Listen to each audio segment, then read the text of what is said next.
Welcome back, everybody, to another game preview here on the Wiseman Say podcast. Ty Fisher alongside Todd Lewis, our resident Philadelphia Union expert. Todd, how are you, man?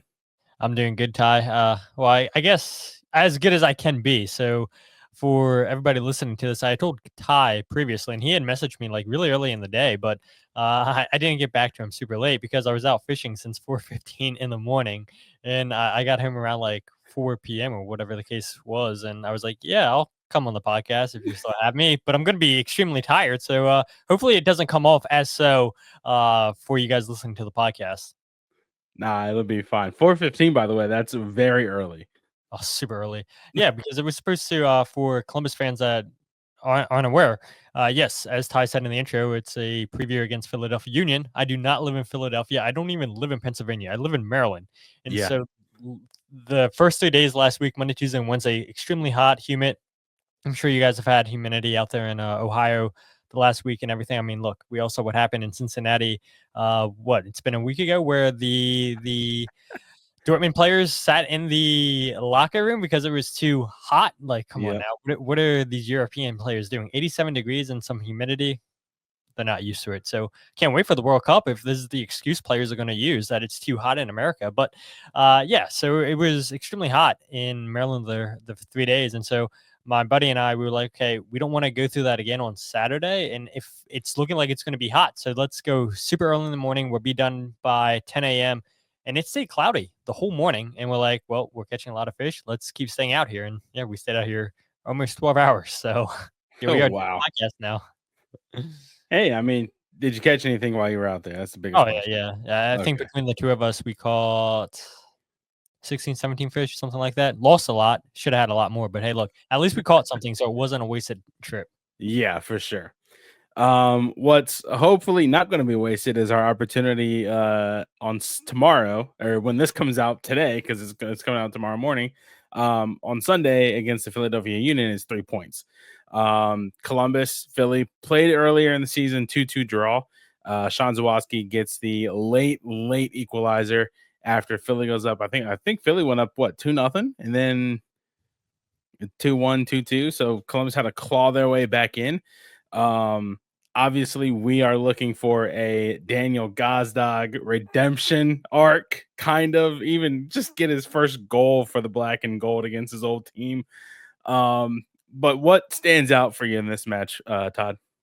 Man, I think when I look at this, and I mean, everybody knows, people listening, yourself, Ty, it is like a second job trying to keep track and watch as many MLS games as you can. And so when I was looking at how Columbus has been playing, yeah, they only have 3 losses on the season, but 7 draws. That's a lot of draws. And so you talked about the 2-2 draw earlier in the season in Philadelphia. I think Crew fans would say that's a well-deserved point.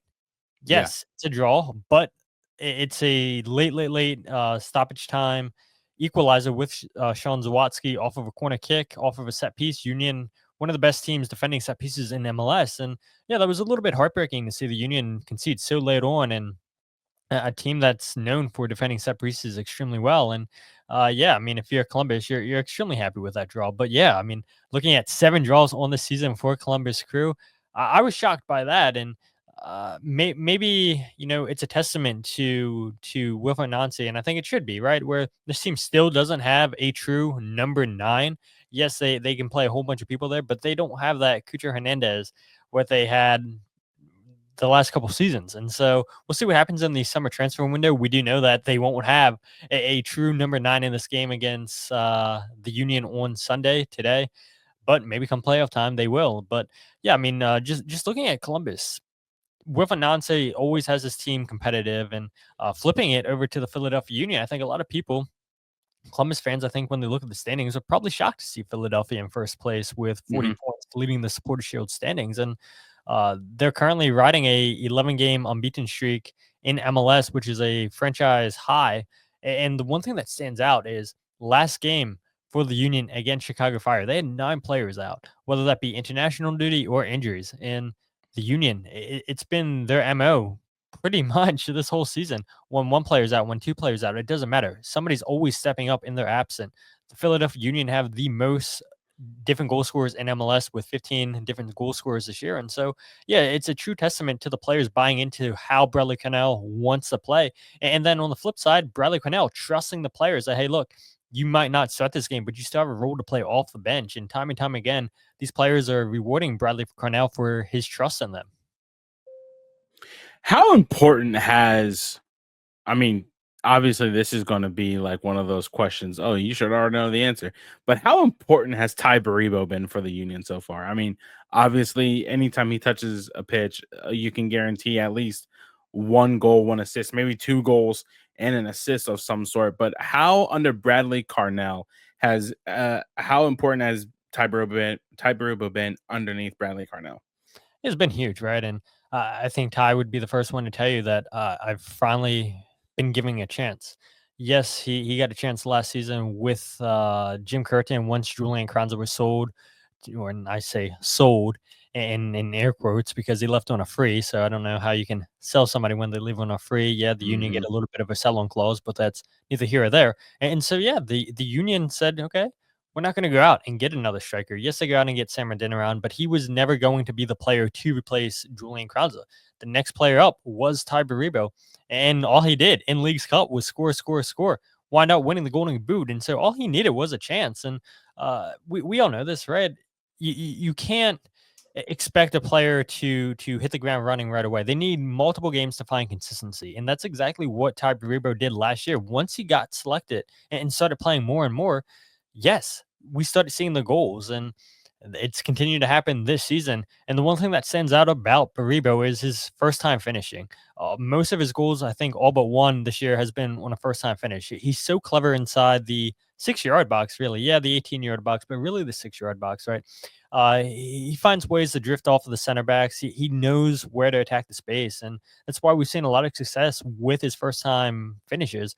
The connection between Kai Wagner and Ty Baribo got off to a hot start earlier in the season with Kai Wagner sending in those crosses. They really have a good understanding with one another. And so, yeah, Bradley Cornell, this Philadelphia Union team have been reaping the rewards of Ty Baribo scoring 13 goals so far in MLS this season. But I'm sure you'll probably ask about this. Will Baribo play against Columbus? No, he will not. Baribo is back in the country. He was stuck in Israel, and we all know what's going on in the Middle East. And so the part of the reason why Baribo was in Israel was because he had a green card appointment scheduled. I'm not sure if that really got completed because of everything that's going on in the country. It took a while to get Baribo out, but now he is back in Philadelphia. But the thing is, prior to Baribo going to Israel, he sustained an injury against FC Dallas. And Joe Tanzi, one of the beat reporters here in Philadelphia, said last he checked that Baribo was supposed to be out 4 to 5 weeks. Bradley Cornell said yesterday in his press conference that, yes, Baribo is trending in the right direction, but he doesn't expect him to play any part in tomorrow's match. Well, there goes my next question. Okay, cool. I was not expecting that at all. I didn't even know he suffered an injury against Dallas. How severe? Obviously, it's you said 4 to 5 weeks, but was it what was the extent of the injury? Yeah, it was a leg injury, a ankle or calf injury. I forget exactly what the injury was, but it had to do with his leg. I have to pull it up, but yeah, no Ty Baribo at all tomorrow. Um, on the flip side of things, Columbus really doesn't. I shouldn't say doesn't do well against Philadelphia, but it's always a shootout, right? If it's not a shootout, it's a boring nothing draw, right? Yeah. What is it that Columbus would need to look out for in order to get 3 points? Is there, besides Ty Baribo, is there anybody else that Columbus should keep an eye on and in silence in this matchup? Yeah, I think you look at just so many players stepping up for the Union, and I just looked it up. Yeah, it's a calf injury that's out, that's Okay. keeping Ty Baribo out. But yeah, I mean, I think the team really is the star. And Charles Boehm for MLS, he came out with an article, and said that maybe the motto should be for the Union this year that it's the system that's the star. And I do think that is fair because it doesn't matter who starts the game, doesn't matter who comes off the bench. It doesn't seem like the Union really are losing that much quality.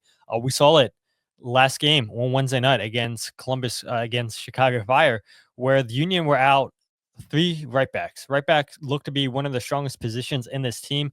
Nathan Harriel's away with the U.S. men's national team at the Gold Cup. Frankie Westfield has a sprained ankle, and then Olivier Bazo has a adductor injury. And so Bradley Cornell had said that, yeah, he doesn't believe Frankie Westfield's going to be good to go. Obviously, Nathan Harriel's away on international duty, and he didn't believe that Olivier Bazo is going to be good to go. We saw last game, Alejandro Bedoya, prior to the game, told Bradley Cornell, hey, look, I will do whatever it takes. I will play right back for this team. And he did a good job shutting down Bamba for 90 minutes in that game against Chicago, a player that has just so much more pace than Alejandro Bedoya. But the one thing that makes Bedoya so good, why he's still playing at 38 years old, kind of why Darlington Nagbe's still playing for Columbus Crew, is they both have such high soccer IQs. And so we saw it time and time again with Bedoya taking away angles from Bamba, just getting the better positioning. And so I would expect Alejandro Bedoya to start once again at right back. And that's just an example right there of just players stepping up. A player that hasn't started a whole bunch for the Union. He's not a natural right back. He has played that position in his career, but when the Union are down three right backs, it's your club captain, club legend, Alejandro Bedoya, stepping up saying, hey, look, I'll take one Mubamba, a player I know is so much faster than me. But Bedoya, he did not do himself a disservice. He looked great against Chicago Fire, and I would expect to see Bedoya once again. And you look at a player like Ben Bender, who the Union signed a few weeks ago, or maybe it's been a month now. I mean, time flies, and he's been filling in for Quinn Sullivan, who's been away with U.S. men's national team at the Gold Cup. And yes, Ben has no goals, no assists, and everything, but he's doing what Bradley Cornell wants.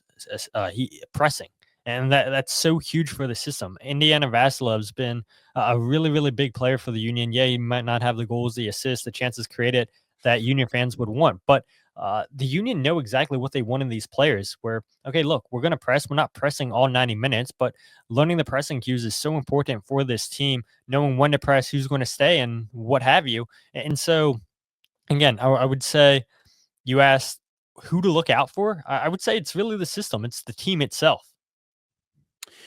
Looking at the goals scored, Philadelphia scored 49 goals so far against Columbus. You guys, or Philly seems to score a lot of their goals right after halftime between the 46th and 60th minute mark, with Columbus scoring their most goals between the 76th and the 90th minute. Both have 12, by the way. So 12 goals for Philadelphia between 46 and 60, 12 goals for Columbus between 76 and 90. If you are Bradley Cornell and you see that number, what are you telling your back line? Yeah, just to stay compact and everything. And I think that's probably what he would have said against Columbus or after the game, right?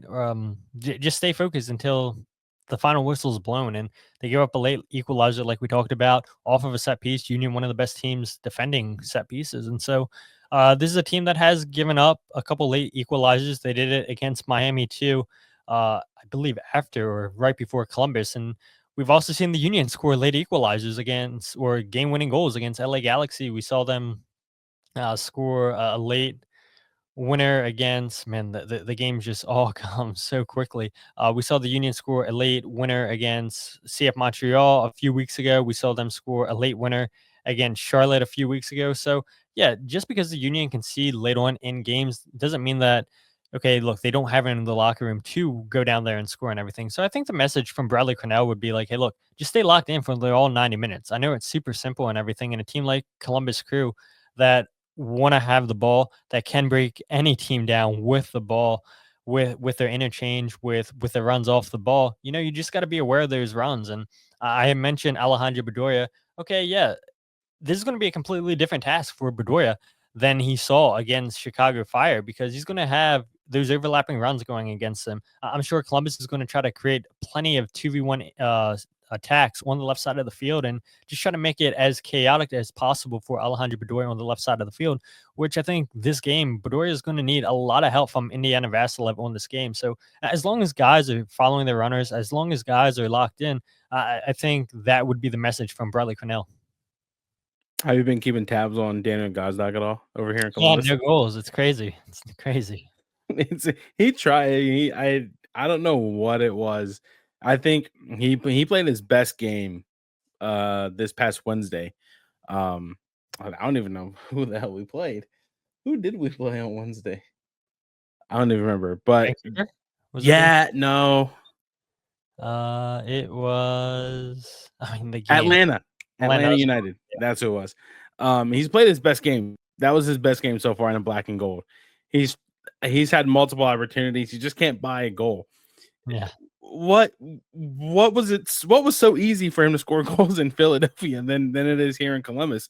Because my guess is it's obviously a different system, most likely a different position, or more so just the way that Nazi system is played, right? Possession wise. But what was so easy, in your opinion, for Daniel to score goals in Philly than it is here in Columbus? Well, I would argue that the system in Columbus fits him better than the current one in Philadelphia, where it's nonstop pressing. When it's not nonstop, they Yeah. press at different moments and everything, but it's a lot more pressing than what they do in Columbus. That's for sure. And I don't think really Daniel guys like fit that system. I mean, the Union play with two number 10s, which correct me if I'm wrong. So does Columbus and everything. But I think you know they want to play a lot more possession base, which fits Daniel Gazag's game. Yes, under Jim Curtin, we saw a lot of counterattack goals, and that's where a lot of Gazag's goals came from on the counterattack, playing right behind the strikers as that lone number 10. And yeah, he doesn't have the fortunate pleasure of playing as the lone number 10 in Columbus. But I would argue and say that, yeah, he's a player that is fit to play possession style soccer. He's a player that created a ton of chances for the Union. I haven't checked in a little bit how many chances he's created for Columbus this season. But yeah, I mean, I think if Daniel Gazdag would have stayed with Bradley Cornell in the Philadelphia Union, I think he probably would have struggled to get goals this season as well, just because y- the system you're playing a 4-2-2 formation, and it doesn't really rely too heavily on your tens being involved, being a goal threat. Bradley Cornell wants his tens pressing. He wants his tens, playing narrow, but at times it does look like they're playing wide. But don't say that to Bradley Cornell. He says, nope, that's not it. They're playing narrow. But yeah, I mean, the system relies so heavily. I would say more so on the number sixes than the number 10s for the Union. And Mhm. that really didn't seem to fit Daniel Gazag's style of play. And yes, we all know that Gazag was looking for a new contract extension, gets it with Columbus Crew, which I think once the MLSPA released the salary guide a few days ago, and you look at $2.5 million for Daniel Gazdag guaranteed, and he doesn't have a goal, I think fans would be like, oh my God, this is the worst trade in the world. We're paying him this much money, and he's yet to reward us with a goal. But when I've watched Daniel Gosling in a couple games, I do think that he has good chemistry, or he's building on his chemistry with Diego Rossi. Yeah. Yes, he doesn't have the goals, and you bring in Daniel Gosling to score you your goals and everything. But I would say to Columbus fans, just slow your roll real quick, because I'd said at the beginning of the show, he's not a true number 9. And Yeah. yes, he was the Union's all-time leading goal scorer with over 50 goals. A lot of those came from penalties. But then a lot of them just came on the counterattacks, playing as a lone number 10 for the Philadelphia Union, just getting so many counterattack goals, dropping deep into the midfield and then making those late runs into the box. And style of play that Columbus want to play isn't necessarily how the Union were playing under Jim Curtin the last few years when Daniel Gazdag was there. So, yeah, I would say for Columbus fans that are panicking, that are upset with the lack of production from Daniel Gazdag, I would say it's all going to work out. I saw Charles, I can't remember how to pronounce his last name, but writer for MLS Soccer. Yeah, boom. Yeah. Yeah. Um, I believe I believe he did a piece with Bradley Carnell Yeah. where the quote was, "Something told me I did not succeed in St. Louis," and he took that personally. I would say he succeeded in St. Louis, right? It was just an unfortunate event that they went out in what they go Western Conference Final, if I'm correct. Yeah, losing What to Kansas City. Yeah. What has been the success factor that you've seen between St. Louis and Philadelphia for Bradley Carnell? Hmm, that's a good question. I just think that Bradley Cornell, I mean, he really does. Jim Curtin was a players coach for sure, Mhm. and it's a little bit of a different system. I mean, the Union went from playing a 4-4-2 diamond now to a 4-2-2, and uh, yeah, I mean, just the style of play, how Bradley Cornell wants to play, I think maybe fits this team just more so than how Jim Curtin was managing him, and that's not a knock on Jim Curtin. He had a lot of injuries, and I think that he was trying to make the most of the players that he had available to him. But Bradley Cornell is a player that gave a whole bunch of debuts, trusted young kids. Jim Curtin, yes, would play the kids, but not as much as Bradley Cornell, because I look at a player like Alawatu Makanya, who's been a godsend for the Union back line, where he's been with his organization for a few years. Jim Curtin refused to play him, never would rotate his center backs. I look at a player like Frankie Westfield, who's been outstanding for the Union. I mentioned earlier, Frankie, I do not expect to play whatsoever, according to Bradley Cornell on his midweek press conference on Friday. But I think a player like Frankie Westfield, maybe not would have, maybe he wouldn't have got his debut. Maybe wouldn't have been given the chances that he's been afforded under Bradley Cornell. And so I think the success really just starts with having that belief in your players. And once you believe in your players, they're going to go all out for you. And really just being so dedicated to details, to how we want to press, how we want to play. I talked to Ben Bender a few weeks ago, right after we signed with the Union. And he said, yeah, it's a lot. It's a lot to learn about the pressing cues with his system.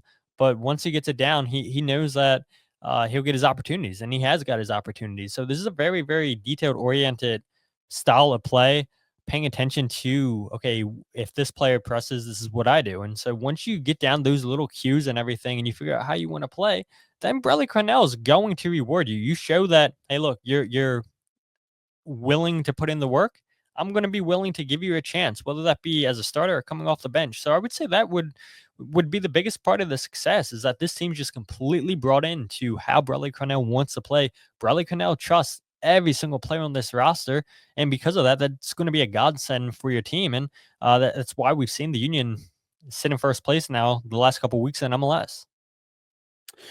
Columbus obviously without a couple players.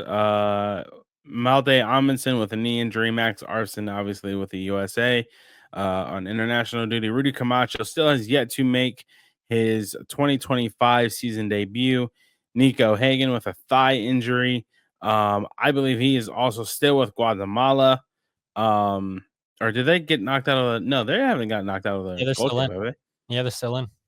So Nico Hagen out with Guatemala. Patrick Schulte with an oblique injury. Questionable Cesar Ruvalcaba with an ankle injury.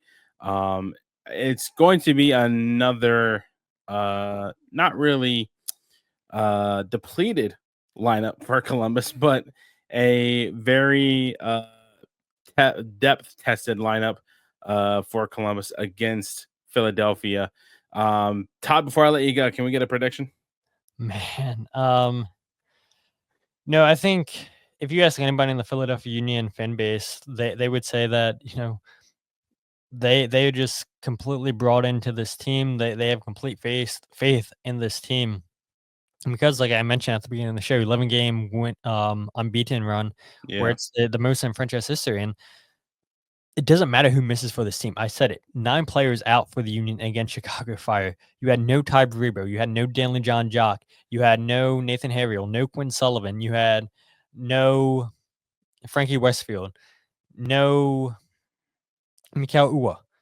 And you find players that are stepping up when it matters most. Marcus Anderson, prior to the game against Chicago Fire, comes off the bench, was sent to the Shadow Realm by Jim Curtin after his giveaway in Cincinnati last season. Did not see any more action with the first team because of that giveaway that lost the Union the game 4-3. But then Bradley Cornell sends them down with Union 2, tells them, hey, look, yes, you've battled through a lot of injuries. Let's get your fitness right. And then once you do, you're going to be given a chance with the first team. First appearance on the bench for the Union, comes off the bench and then scores the game-winning goal against Charlotte. And so, yeah, I think, yes, the Union are expected to have a lot of players unavailable. One player that we didn't talk about, Andre Blake, is available. Yeah. Like Cornell did say that he expects Blake to be available. And so we'll see. Andrew Rick's been playing really good for the Union. Does Andre Blake go straight into that starting 11, or does he continue to give the keys to Andrew Rick, who kept a clean sheet on Wednesday night against Chicago Fire? Andrew Rick's a goalkeeper that is not as good of a shot stopper as Andre Blake, but the one difference with Andrew Rick is he's really good with the ball at his feet. He can break down a high line, he can break down a low block with his passing, really good distribution. A lot of plays this season for the Union have started with Andrew Rick playing the ball out of the back, and now the Union go ahead and break teams down with their passing because of Andrew Rick. And so, yeah, I'll be curious to see, does Andre Blake go straight into that starting 11? He is available. Bradley Cornell wouldn't comment if Daniel John Jock would start this game or not. Missed the game against Chicago because he had just arrived on Tuesday, I believe it was, from international duty with Haiti. Bradley Cornell said he's been looking great in practice, and so we'll see. Does Danley start this game or does he come off the bench? But either way, having Danley John Jock should be huge for this team. But yeah, I am nervous a little bit with Alejandro Bedoya playing as a right back in this game. Now maybe Bradley Yeah. Cornell does something crazy and doesn't play Alejandro Bedoya. Maybe somehow Olivier Bazu is recovered and he's good to go. I don't think so. Bradley Cornell didn't think so when he talked to the media yesterday, but yeah, the passing. I do expect Columbus to take advantage on that left-hand side like Chicago did, but Chicago Mhm. doesn't have the quality that Columbus has. And for me, yeah, there's overlapping runs on the left-hand side, the passing. Yeah, Bedoya is going to need a lot of help from Indiana Vassilev in this game if he does indeed start as the right back in this game. You had mentioned the goalkeeping situation for Columbus. It's a little bit scary, right? Where I would Yeah. imagine Evan Bush would be the choice.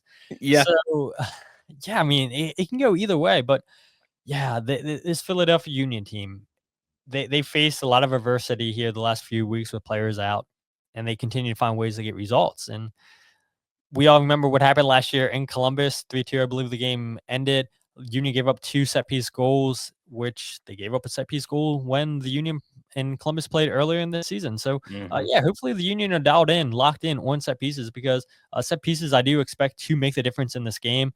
If I had a guess, if I had a bet, I would say that this game screams 1-1 to me. That's what I was thinking too. I could also see the vulnerability of the back line for Columbus kind of giving way a little bit to a counterattack from Philly and making it 2-1 for Philadelphia.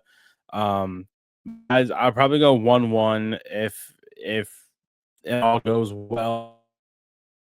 A draw against the Philadelphia Union at home would be somewhat of a good sign, right? Of course, we want to win because we're obviously chasing that top spot. But I probably got 1-1 for those watching at home, but probably 2-1 Philadelphia for me, honestly. Wow. I just think our back line is kind of suspect at times, right? Especially in when you have both left and right center backs moving forward, and then our just center back is just playing a sweeper position, right? Because of how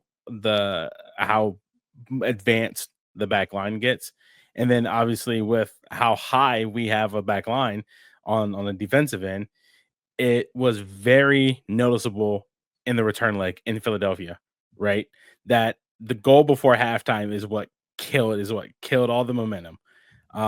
So I think if they can just clean those things up a little bit, it could be 1-1, but I got 2-1. So um Todd, where can the fine people of our show find you at on social media?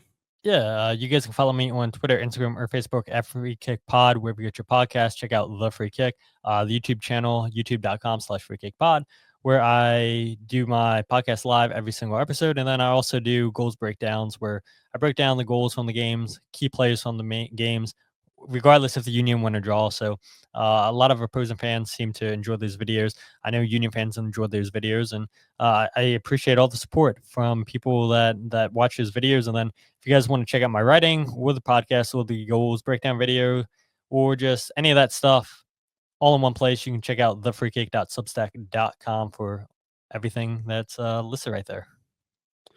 Todd, thank you so much for doing this, man. I hope you had a good time. I hope you had a good time fishing as well, even though you told me you did. I haven't been fishing in so long. It's been I need to go back. Other than that, thank you, man, for joining in. Hopefully to see you back in Columbus sometime soon. Thank you guys for watching. If you guys haven't already, be sure to hit that like and subscribe button. If you guys are watching on YouTube, so that way you can get notified whenever we go live. And that's it.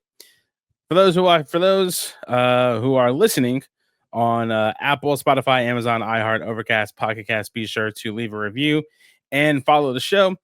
Stay cool, stay safe, stay hydrated. Go Crew. We will see you guys when we go live again.